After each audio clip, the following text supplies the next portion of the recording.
Hi Clarinet players, this is video number 2. This is Mrs. Geist, and we are going to review what we talked about in class on day 2 already. We did a lot of stuff, so I know I talk fast. Hopefully you're not overwhelmed. We'll review some of that in band class, but this is a great time to watch the video and make sure that you know each step. So quick review, opening it on the floor safely, make sure the latches go down most of the time, make sure the brand name is at the top, and gently open it up before you get there. And there we go. So also we talked about having a name tag. Your parents got an email also. Please have your name tag so we know it's yours. Piece of paper doesn't count. A piece of tape doesn't count. Okay, so get a nice one that's going to be durable and sturdy and last all year long. So we have your mouthpiece. And we talked about making sure you had a mouthpiece cap. Please have one. Most of you already did, so I'm very proud of you for that. And your rental companies did a good job. If not, you can go to any of those music stores and get a mouthpiece cap. They're very inexpensive and they will save you money because they'll protect your reeds, okay? Don't just, I saw this week some people just throw it inside the case here, and now your reed is gonna get chipped and you're not gonna sound very good. So that's what the mouthpiece cap is for, okay? All right, then you've got your ligature we talked about. Most of you worked out pretty good on your ligature, making sure that it faces you. Okay, we talked about that. I'm not going to spend much time about it anymore. Make sure it's low enough so your reed vibrates. Make sure your reed is on straight, not crooked, not up too high, not down too low. We talked about that too. All right. Then the next thing we talked about in class was your cork grease. Uh-oh, it's in here somewhere. There you go. Now, if your cork grease looks different than everyone else's, no big deal. Please don't use chapstick, even though it looks like it. And you're only going to use cork grease on the corks. Now, the clarinet has 4 different corks. And your clarinet is pretty new because most of you are renting and they put brand new corks on them for you. So when you grease it up, you're gonna have to do that for quite a while, for maybe the first 2-3 weeks that you practice. You're gonna do it a lot. You're gonna cork grease it a lot. Don't put too much on because then it'll start gushing out here and then your whole instrument's gonna be greasy. So just enough where it gets it all going. And I would do, while you're at it, you might as well do all of them. My fingers are still greasy from that one before, so I'm gonna put that on there. That seems to be enough.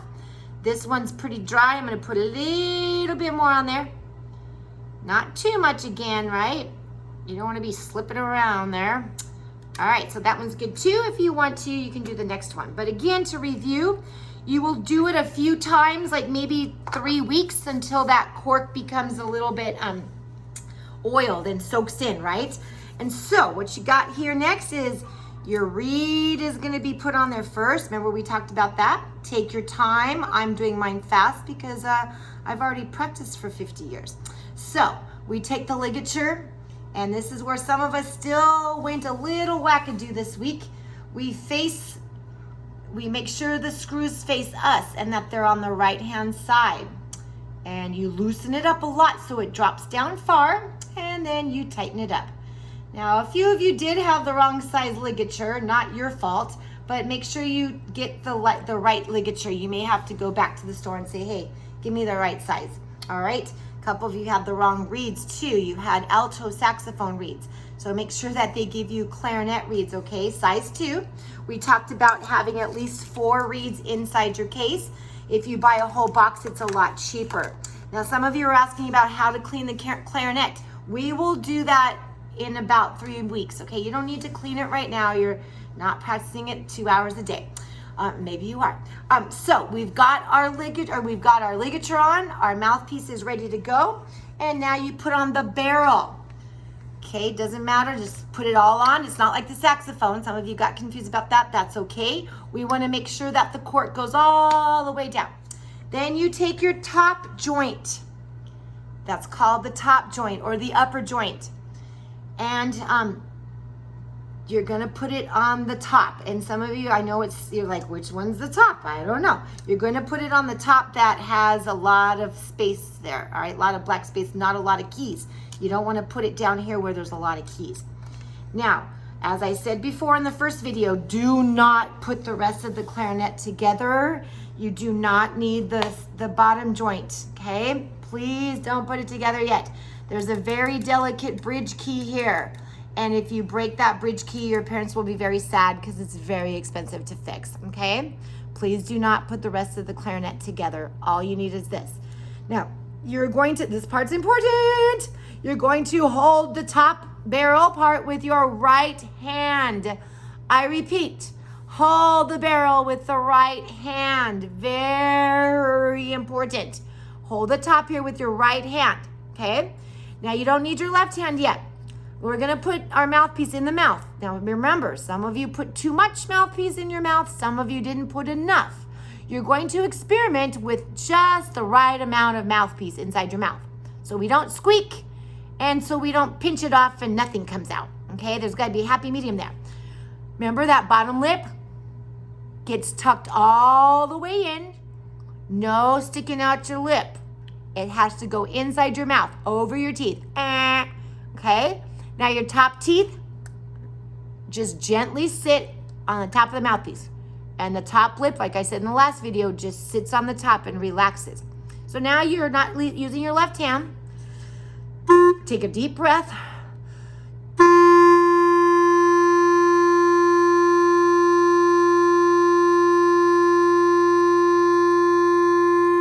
And you should hold it as long as you can, just like my last video, we talked about long tones. That's how we start class every day. You should have 5 minutes of long tones.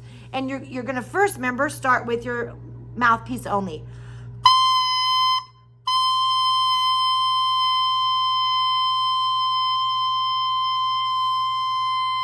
That's a great exercise to start out with. You wanna make sure your bunny muscles are tight. We talked about that.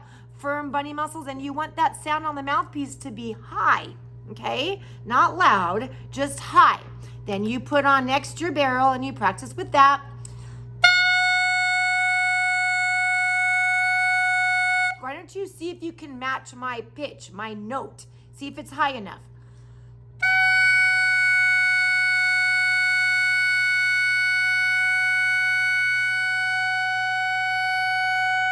Okay, now you put your barrel on your top joint. Now, how do you know where to stop? Well, that's the wrong way, that's the wrong way, that's the wrong way. So what you do is you look at the back. And on the back, there's not very many keys. There's just one little hole right there. And one thumb key. That's called a register key. Very important to know that. There may be a quiz on it later on. This is a register key, and this is your thumb key. So you line up your ligature even with that hole and the register key. Okay, hopefully that makes sense. Now I hold it out again, no hands.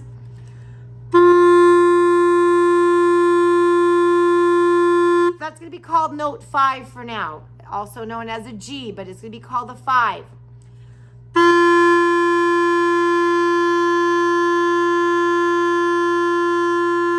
Next, you're gonna put your thumb down, your left hand thumb, because you're holding it with your right hand.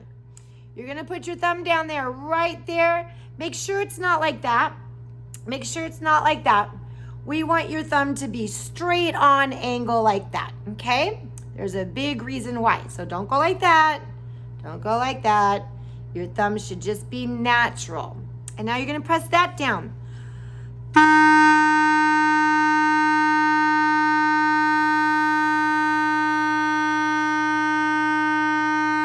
Hold it out as long as possible. That's note number 4 or an F.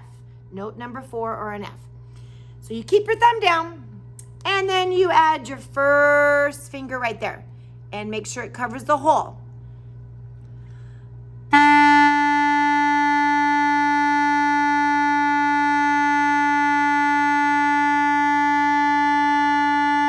That's note 3, called an E.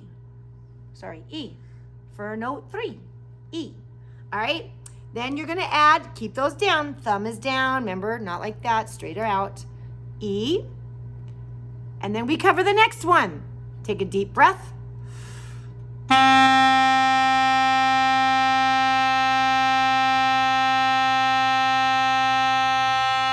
Then we add our pinky. Not a pinky, I'm sorry. We add the next finger. It's our ring finger, okay? And that's called note 1. That's a C. Note 1 is a C.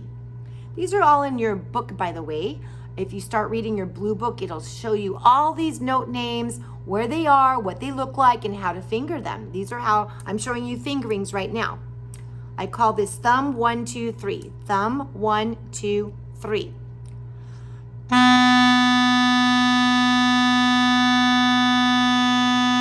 That's note number 1.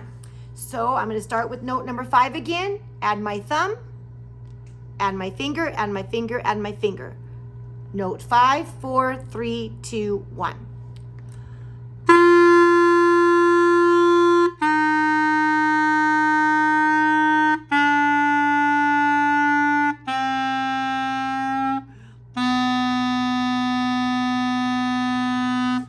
All right, so that's going to take a lot of practice and a lot of long tones. Okay, and keeping this steady. We don't want any elementary sounds, right? You guys are off to a really good start with your embouchure, okay? So we want to keep it that way. No puffy cheeks. I don't want to see that. So you need to look in the mirror and see what your cheeks are doing and see what your lip is doing, okay? We barely talked about tonguing at most of my schools. If you understand that concept, you can try tonguing, but I don't want to give you too much because your sound right now is the most important thing. So next video will be how to tongue and how to clean and take care of your clarinet. Trust me, it's not very hard. All right, so happy practicing. I'll see you this week. Bye.